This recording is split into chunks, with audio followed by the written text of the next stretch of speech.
Welcome to the Builders of Authority podcast, a show committed to helping you build authority for your brand. In the realm of business and personal branding, authority stands as a cornerstone. Authority isn't built overnight, it's built over time. So join us as we build something remarkable together. And now, here's your host, Adam McChesney. What's going on, everyone? Welcome back to another episode of the Builders of Authority podcast. We're live here at Adventure Unknown. If you haven't been out to AU yet, would love the opportunity, if you're here in St. Louis, to show you what AU actually is. I know we've had a lot of people that have listened to the show come in, get a tour of the place. Even had quite a few members end up signing up from this episode, from listening to the podcast. And so there's so many different things that the club continues to do, whether it's networking, happy hours, different types of events, just a lot of awesome stuff here. So if you're in the St. Louis area, haven't been here, definitely give me a shout and we can schedule some time. You can come see where we do the podcast in partnership with True Line Media Group, formerly Punchline Productions. See the space, learn a little bit more about what they do as well. Today's episode, I'm actually joined by a fellow AU member. He's someone that I've crossed paths with a few times, but never actually met or have a conversation with until this morning.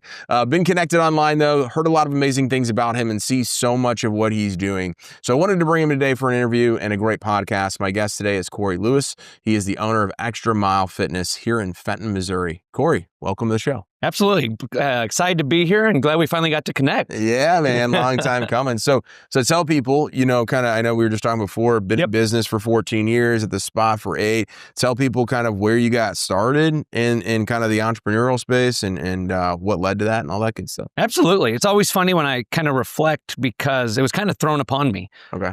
So in 2008, I was a freshman at UMSL, and the organization I had trained with when I played baseball younger, and the coach that kind of mentored me reached out, and he had a little speed and agility facility out of a baseball academy. It was called Extra Mile Sports and Fitness. And basically said he couldn't handle it anymore and it wasn't doing very well. So he asked me if I wanted to train the kids, and kind of the rest is history from there. So I trained there for probably 2 years, strictly, baseball, softball players. That's kind of where my passion's always been. Yep. Then we moved into a gym and I just rented space over in Valley Park. Okay. So that's kind of when I transitioned to Extra Mile training, added in kind of the strength component, strength conditioning component, still mostly youth athletes. And then I picked up 1 or 2 adults from there. And I was there from probably the end of 2009 through 2011. And then opened Extra Mile Fitness in January of 2012. We were mostly kids, but had the same mission of just helping people change their lives. And now we're helping. Our youngest athlete is 8 years old. Our oldest is 84 years old. So now we've been able to grow from there, expand, and just impact more lives. Yeah. And what all do you guys do? Yes. So we are a coaching-based fitness facility. So all of our members are working with a coach in some capacity. So that's kind of what makes us unique, is when someone wants to start their health and fitness journey, they come in, we meet with them, and we design a plan specific to their wants and needs. Got it. So we have some people that work with my coaches in a one-on-one setting, where the workout is specific to them. Some of these people come to us with injuries and from past experience that we're trying to help, improve their quality of life. Others have, weight loss goals, strength goals. We also have some small groups. A lot of those are designed around female strength building. So we work with a lot of females 50 plus years old, just making sure they're building strength, and some of those have weight loss goals also. And then we do our large group training, which is that was our bread and butter when we started, we were pretty much strictly our large group style, still led by my amazing staff. COVID, we kind of shifted, and now we do about 40% personal training, small group, and then 60% large group stuff. Yeah. So this is probably all you've really known then in terms of the workforce and doing all that stuff. Did you know until you kind of had that opportunity land, did you ever grow up thinking hey, I want to run my own company? I don't know if that ever crossed my mind. Working with my mentor that was my coach, it kind of led me to the avenue. That's why I went to UMSL, was to, go into exercise science, kind of learn that field. And I think I had a passion for that, but I had never thought about what that would entail, what that would look like, and then it was kind of thrust upon me. So it definitely provided lots of learning opportunities, I would say, with, in high school, I worked construction. I worked at Blockbuster, McDonald's, so not real career type jobs. Sure. And so my first real career was on my own. And so I opened Extra Mile here in Fenton, my own location, when I was 21. So there was definitely some learning curves, but I wouldn't trade any of it. Yeah. It's made me better at what I do now, and it allows me to help more people. Yeah. So I know a lot of people have like the passion, right? So they're like, hey, I want to take what I really, really love to do, the phrase of, hey, if you love what you do, you never work a day in your life, or whatever that is, right? But talk to me about like the whole business component of it, right? So it's like, hey, you can love a bunch of different stuff, but if it doesn't work, if it doesn't make you money, if you can't get clients, like all that stuff, how did you have to evolutionize to say, hey, like, yes, I do love this thing, but it's also a business? Yep. And that's exactly where I was, I loved training people, loved helping people achieve their goals. And that's what caused me to open a gym. And I even work with other gym owners now. And that's, a common thing in our industry is we have a passion to help others. We just think it's easy, open the door and we'll make money at the same time. Yeah. It's definitely not that easy. And so that was a big learning curve for me. And I was fortunate when I opened, we were lucky and had a lot of people just from the work we were doing, kind of fell upon us and joined our gym, and we were doing well, in the early to mid, from 2012 to like 2016 time frame. So, we did social media kind of in the early phases, but I never fully adopted it until later on. But just word of mouth and doing different things, we were fortunate to grow pretty quick. While learning, what did work, what didn't work, but I still was more of a coach than I would say a business owner. Sure. At that point. And even as I acquired a location. And so I had 2 locations up until 2019 for a small window there. And I think that's when the major shift happened. I assumed I own a gym. We're doing really well. I can just duplicate that and we'll do double as well. Yeah. It didn't work that way. Yeah. I didn't have systems in place. I didn't have any of that to be successful there. So, I went from one gym doing really well and growing and starting to learn the business side of things and how to manage staff and how to run that, to now having 2 locations. And now I'm working from 4 a.m. to 9 p.m. across 2 places, and everything suffered. Yeah. But it caused me to kind of step back, learn that combined. So I closed the second location in 2019, at the end of 2019. That combined with, 2020 and COVID really caused me to, expedite my learning and stuff from there. And that's really where I feel like I truly became a business owner, not just a coach and a business owner. Yeah. So that was the next question is like, what happened to you guys in COVID? How did you obviously get through it and succeed and thrive, all that good stuff? So we were fortunate that a lot of our members stayed with us through COVID. But we were, doing very well leading into that. And then coming out of COVID, we just assumed, hey, we'll do the same thing we've been doing. And we're going to do just as well. And we had 220 members pre-COVID. And it just never took off like it was doing. I think the whole world kind of shifted obviously then, and what we were doing wasn't working. And that's where I actually, I kind of had business mentors before that had, helped me along the way. But I hired a business mentor that was specific for small gyms. And that's really where I started building SOPs, building our staff playbook, like putting a business in place. Yes. And that's when we kind of shifted our business model to, big group personal training. Because also at that same time is when I realized like, we don't have to be the poor gym owner that's scraping by. Like, not only do I want to be successful, but all around me, there's really good coaches that are leaving the industry because they can't make ends meet. Yeah. And that doesn't benefit, the gym or our communities as a whole. Like we need people helping others live healthier lives. So really in that shift is when I started building a business and creating careers for coaches. And so I always say COVID provided me kind of the clarity of what needed to happen, and hiring the business mentor was the biggest thing it's transformed everything. Yeah. No, I mean, I've had multiple business coaches, been in multiple like masterminds or communities with other business owners. And it's really like, one of those things where until you are around other type of people, not just like it's great even being up here to be able to go talk with somebody about like, hey, going through this in business. But when you have somebody that's in your industry, been where you want to go and going through what you're going through right now, it's like the biggest cheat code that you can have. And I kick myself for not doing it 5 years earlier, because all my previous mentors and masterminds I was a part of were amazing, but a couple of them were businesses that were significantly larger than mine. And, and others, just different industries that while they were able to provide support, guidance, and lifelong friendships, like they didn't know the ups and downs of small boutique gyms. Yeah. So that was a game changer, was learning from people that had been there, but also, having the resources to just do things faster don't even try, up till then, everything was trial and error. Let me try this. Oh, it failed. Let's do something different. And that just allowed, okay, you guys have already tried and failed. Now let's just speed things up and get a solid foundation to truly build going forward. Yeah. Tell me where not to, what not to. Eliminate some of the sleepless nights. Absolutely. So then as you guys have kind of came out of the post-COVID era, right?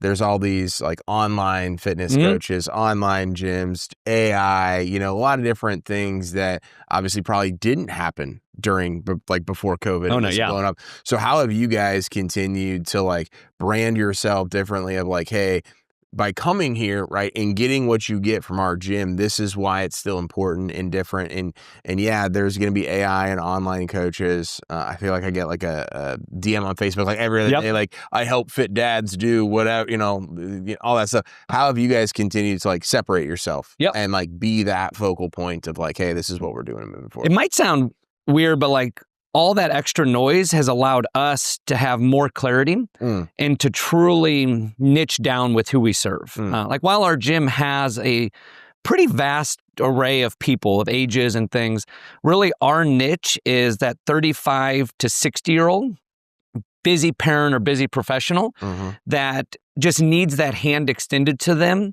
And that's what we're there for. Is we really pride ourselves on, we walk hand in hand with all of our clients. We meet them where they're at, help them get to where they're going with a clear plan, and then clear coaching and execution on that plan. And a lot of our clients are people that don't want to think, they don't know what to do. They just want for 1 hour to hopefully disconnect. Some of them can't put their phones down, but disconnect for that hour and know they're going to come have a great workout, be taught something, and have it done safely and effectively. And so we actually, from that, even niche down further to, we work with a lot of, older females because they've either never been to a gym, especially like in my early years of starting a gym, or even, when I was a younger kid in the 90s, like, I don't know if it was taboo, but a lot of females didn't strength train. They didn't do things like that. And, they're wanting to do it properly and see results. And that's what we're there for, is to help them either learn how to do it properly from the get-go or help them overcome those speed bumps that they've hit of not losing weight or not seeing the results they want to see. And it's provided us clarity of like, we don't want 220, 250 members again. We really pride ourselves, and we're a small boutique gym that provides high quality service and high quality coaching. So it's given us more clarity. So how has that clarity like gone through from like a marketing and branding standpoint, right? So you mentioned a lot, obviously, like referrals, word of mouth, starting like obviously social media has grown, but like how do you get that message out? Really just through the way that we carry everything we do, from social media to our email marketing to our ads, things like that, is we truly try to cut through the noise of, in health and fitness, there's a lot of noise of the extreme diets or the extreme weight loss things or extreme fitness routines. And our whole focus and what we pride ourselves in is helping people build a lifestyle, something that is sustainable for them to like the way they look, like the way they feel, that eliminates any need for medications or things like that, and that allows them to still enjoy life. Because the people that come to our gym, like to travel. They have kids. They're not going to eat chicken, broccoli, and rice for every meal. Yeah. But teaching them how that they can still enjoy life, see the results they want, and enjoy the process of doing it. And so we do that. And then the other big thing that I pride ourselves on is we put a big focus on truly serving the people that are in our gym. So we're not always chasing new members. Yeah. We put a big focus on our client journey, our ability to retain athletes. Yep. And it still makes me happy that back in 2008, that first client I worked with as a kid is still a member today. Now he's older, has a kid himself, but like being able to help people through the different chapters of their life, but be there for them on their client journey. The average client stays with us for 31 months. Wow. And unfortunately, the average in our industry is only about 9 months. And so that's a big thing we pride ourselves on is we want to continue to share our message to help others in the community. Yeah. But we never lose sight on, we truly want to help the people that are in our doors. Yeah. And so that's a big thing is our team is huge on investing and retaining our clients so we can truly make an impact in their life. Yeah, so it's a pretty noticeable difference, 9 months to 31 months. You think it's that serving each individual person, building that community aspect, but really kind of your all's approach. Yep. That is kind of the separator to say, hey, like average is 9 months, we're at 31. Yeah. And I have 2 staff that are pretty much solely designated for that. Okay. Our client success manager runs our client journey, is very hands-on with our clients. And then my other head coach she meets with every client every 90 days, which is unusual, especially for a large group gym. Yeah. Every month she's meeting with 20 to 30 clients. We call them goal reviews, but it allows her to connect with people. And no matter if they're working one-on-one with the coach or in the big group, we can customize what they're doing and be there to support them because, everyone would be super fit and healthy if it was a straight line and easy to do.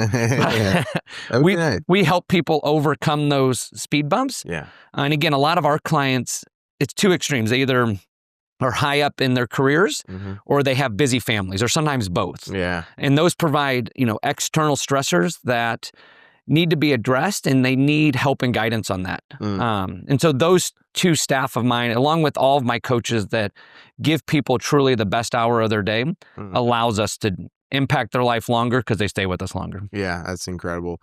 And then in terms of like the ups and the downs of the business, right? So you talk about whether it's the COVID stuff that happened or you had that other location that you do, like how did you get through those times to say like, hey, I still have this duty to show up for my members because they're what's helping us go, like the roller coaster of the up and down when you're in front of your clients every single day. How did you navigate that? I would say I navigated it good and bad. So really what got me through the long days is I have a burning mission to positively impact over 1 million lives while I'm on this planet. That's awesome. So like that kept me going.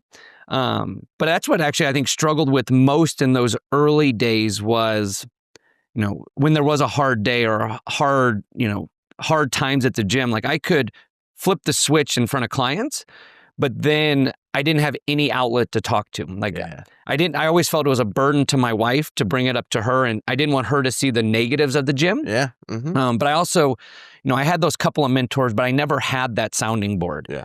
And so that's been one of the big transformations is I still have that burning mission that keeps the day to day, no matter how hard it gets. Yeah. But now, my wife and I have, progressed our relationship where she is more hands-on and can understand like we can have these hard times, but it doesn't mean the world's burning down. But then I have my, fellow mentors and my personal mentor and my, mastermind that, allows me to have a safe place to get that off my chest, but also get feedback on this is how we can do it better. Yeah. But no, that's one of the big things I struggled with was I just held it in. Yeah. And it leads to additional chaos. Oh yeah. And I always say like, I'm supposed to, as a leader of a fitness industry, like I should be the example. Yeah. And that actually led me up through COVID to be in the worst health I'd ever been in. I was 260 pounds. I didn't sleep, but it was holding all of that in. And I think that's what also kind of helped our gym was when I made that switch and was able to balance everything. Now it allows me to just connect with our members more and teach them from there. Wow, that's amazing. So I know you mentioned earlier, like, hey, I would continue to do, or I would go back and do exactly what I did in terms of like, hey, I wouldn't change it for the world, or however you phrase it. What would you go back though and do differently if you could talk to your younger self? I would say get a mentor sooner. And that's kind of what I tell everybody now. And if I had to even narrow it down more, was invest in either a mentor, education, or both to develop my leadership skills faster. Because I never, worked for a true boss. Yeah. And so, I kind of learned truly under fire. And I would say that's the areas I failed the most. Sure. And that I've really invested in over the last 3 years. I have an amazing leadership coach. She's out of Canada, and like she's helped me grow tenfold. And I think that's had the biggest impact. So if I had to redo one thing, would be invest in it more and invest in it earlier. Yeah. So a lot of people, right, they hear that and they're like, yes, I know I need to do that. And we've talked about this on the podcast a lot, but they kind of go through this back and forth of like, hey, like, can I afford it, or is it worth it, or what's the ROI on it? And I always tell people, it's tough to put a direct ROI on it, because for me, it's, again, you get the right person. Obviously, if you get the right person, hopefully you do your due diligence, but the impact is infinite. Oh yeah. How would you like phrase that or coach someone through of like, hey, I understand the bills might be tight. I understand you might not be making the money you want to make, but this investment is an investment, not necessarily an expense. And because of. Yeah, it's actually funny. My wife and I were discussing that just the other day at one of our family meetings, because we spend a significant amount of money each year on coaching and development and mentorship. And it is hard to justify. Yeah. Like, even in our industry, if you hire a coach, we have your in-body metrics or your health metrics that show the ROI. Yeah. And like with leadership in particular, like, yes, is my business growing can be a return on investment. Yeah. But, I always view it as, is my overall life improving in all facets of my mentoring or leadership? Like, do I have less stress? Am I managing the situations better than I used to manage the situations? Sure. And like from the leadership side, like is my staff growing, developing, and is the cohesion of the staff improving? Sure. From that standpoint, but even like my mastermind, like, it's hard to measure a true ROI, but I'm big on lifestyle. Like, can I live the life I want to live? And the business just supports that. Where in the past, the business controlled my life. Yeah. And, you can't put a dollar amount on the ability to have a Sunday date night, or to go out and do things during the week, or to go on vacation for a week.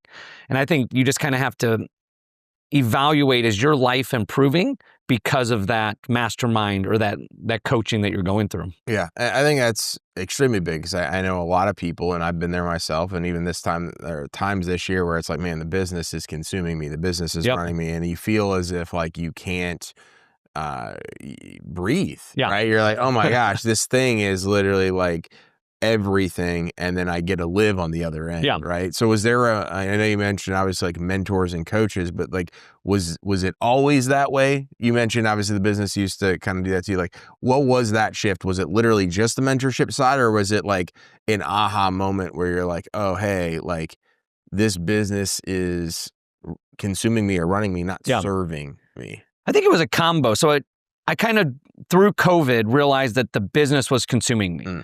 And so the mentoring kind of gave me a little bit of that aha moment, because I never thought, a better lifestyle was feasible in a gym. All the gym owners I knew like scraped by, the gym consumed them. And unfortunately, a lot of us wore it as like a badge of honor. I can work 18-hour days and I can do it again tomorrow. And so seeing successful gym owners that, had done it through mentoring kind of gave me that, oh, I could do this. But the other thing, and I do it annually with my wife, is we do a perfect day activity of like visualizing 3 years, 5 years down the road. And I think that truly was that combined with knowing what was possible was the aha moment. Yeah. Because now and it's even fun to look back of like how small I thought back then of what my perfect day was going to be. Yeah. It was literally like sleeping until 4 a.m. instead of 3 a.m. Yeah. But now I can see what's possible, and that helps drive my decisions to not allow the gym to consume me.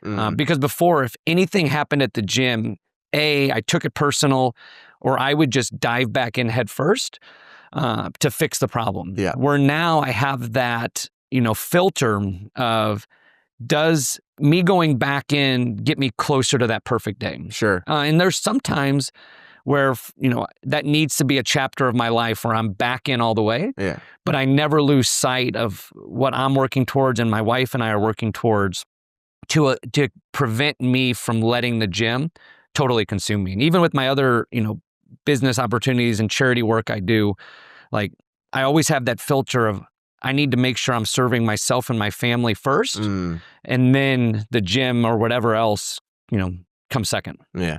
Amazing. So as we kind of wrap up today, what's kind of a piece of advice? I know you shared some great information, like stuff that I'm like playing back already, but like what's a piece of information, somebody that's like, hey, I'm looking to maybe take things to the next level, maybe something that we haven't talked about here, of just like something that you've learned about yourself or about business that you believe is something crucial moving forward, right? On how somebody going into 2026 can set themselves up for success. Beautiful. From the business side, From the business side, yeah. Whew, that's a tough one. I would think it probably comes straight back down to is investing in your team. Giving them, actually just before we came in here today, was talking with one of my full-time staff of like setting up a plan to invest more in them for the year ahead. And especially for somebody like me that's in a service business, like my staff is the key to everything. And I've lost sight of that in the past and, didn't invest in them as much as I should have. And thankfully I had loyal staff that saw my flaws and stuck with me. But I would say like, especially a new business owner or someone that's trying to elevate their gym, unless you're a one-man shop, obviously, but investing in our team is the best thing we can do. Because we want them to not only support everything we do, but we want them to drive us forward. And that's invaluable to invest in them. Yeah, it's one of the things we're actually doing going into next year too. It's like I've done all this stuff and I've brought my team into some of the calls or the masterminds that I've been in the past, but having it as like an intentional focus, like, hey, this is a priority, I think is one of the best things that you can do. Yeah. And reflecting, and thankfully, again, I had some staff that shot me straight over the years of like, they saw that I was not investing in them as much as I should have. And, I think it's easy for us as business owners to almost take them for granted. Like, hey, I'm paying them, they're working for me, like this is expected, but like they're humans too, and they're super valuable to us as business owners. And I want to invest in them as much or more than our clients even. Yeah, that's awesome. So where can people stay connected with you? Absolutely. And then also give a shout out to the gym where you guys are located, like all that good stuff. Absolutely. So I'm active on social media, both Instagram and Facebook. But then our gym is just located right here in the Fenton Industrial Park, Extra Mile Fitness. And we're very active on social media from it too. But our biggest thing is, we want to impact as many lives as we can. And yes, we do that a lot through the people that come in our doors. But we understand that our gym isn't for everyone. Not everyone, lives close enough or has the financial means to do it. And we still want to help those people.